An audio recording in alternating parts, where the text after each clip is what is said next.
Software job పేరుతో నిరుద్యోగులను నిండా ముంచిందో కంపెనీ.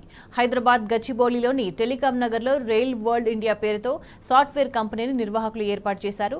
ట్రైనింగ్ తో పాటు ప్లేస్మెంట్ కూడా ఇస్తామని నిరుద్యోగుల నుంచి డబ్బులు తీసుకున్నారు. ఒక్కొక్కరి నుంచి 50,000 రూపాయలు వసూలు చేశారు. లక్షల రూపాయలు దండుకుని బిచాణా ఎత్తేశారు. ప్రధాన సూత్రధారి ప్రకాశ్ సింగ్ కోసం పోలీసులు గాలిస్తున్నారు.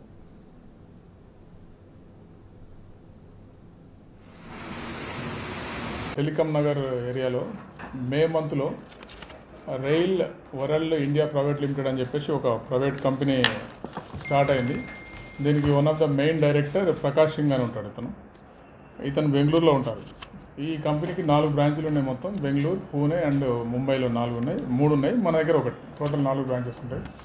వీళ్ళు ఏం చేస్తారంటే ట్రైనింగ్ కమ్ ఎంప్లాయ్మెంట్ అని చెప్పేసి ఈ ఎంప్లాయీస్ అన్ఎంప్లాయిడ్ని ఎవరైతే ఉన్నారో వాళ్ళని అట్రాక్ట్ చేసి వాళ్ళ దగ్గర వాళ్ళని ఎంగేజ్ చేసుకొని వాళ్ళకి ట్రైనింగ్ ఇస్తుంటారు. వీళ్ళు ఆ సందర్భంలో సెక్యూరిటీ డిపాజిట్ అని చెప్పేసి ఒక్కొక్కరి దగ్గర 40,000 రూపీస్ వరకు వీళ్ళు కలెక్ట్ చేసుకొని దగ్గర పెట్టుకుంటుంటారు. అదే ప్రాసెస్లో మన దగ్గర మేలో ఈ కంపెనీ స్టార్ట్ అయింది. అప్పటి నుండి ఎంగేజ్ చేసుకోవడం స్టార్ట్ చేశారు. టోటల్ ఒక 49 మెంబర్స్ని మన దగ్గర ఎంగేజ్ చేసుకొని వాళ్ళ దగ్గర ఒక 18 lakhs వరకు కలెక్ట్ చేశారు.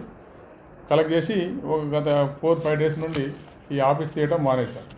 వీళ్ళు ఎవరైతే ఈ ఎంప్లాయీస్కు ట్రైనింగ్ కోసం వెళ్ళిన పిల్లలకు ఎంక్వైరీ చేసుకుంటే వీళ్ళకి మిగతా 3 బ్రాంచ్లు కూడా క్లోజ్ చేశారు. అక్కడ కన్సర్న్డ్ స్టేట్లో కూడా కేసులు అయిందని చెప్పి వీళ్ళకి తెలిసి